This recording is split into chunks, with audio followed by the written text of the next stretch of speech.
Hi everyone, welcome back to another video from Crypto Basics. In this video, we will be learning how to buy USDT on MEXC. To buy USDT on MEXC, first of all, go ahead and open the MEXC application and make sure that you're logged into your account. Also make sure that you've completed the KYC verification process to unlock all the services. Once you are done, go ahead and tap on the wallet section at the bottom right-hand corner and then select Deposit from the top left. From the deposit options displayed at the bottom of the screen, there are three different options. If you want to deposit crypto or transfer crypto from other crypto wallets or platform, tap on Deposit Crypto.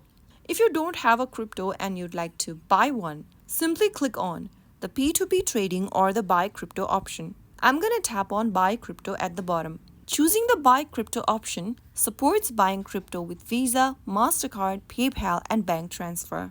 Right after you select the option, go ahead and get to the Buy tab and enter the amount of fiat currency you are willing to pay. Choose your fiat currency from the drop-down where it says EUR, select your fiat currency, and then go to the next field where it says I will receive and make sure that you've chosen USDT.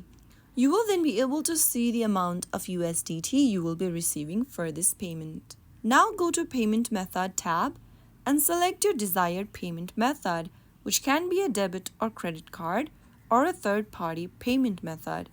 Choose any one and click on Confirm, and you will be able to select your payment method. Click the Continue button at the bottom of the screen. In order to confirm your transaction, follow through the instructions and you will then be able to purchase USDT on your MEXC wallet. That is how it's easily done.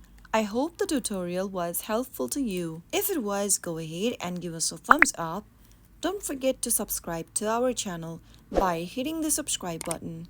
Press the bell icon so that you'll never miss another upcoming upload from us. I will be back again in the next episode. Thanks for watching.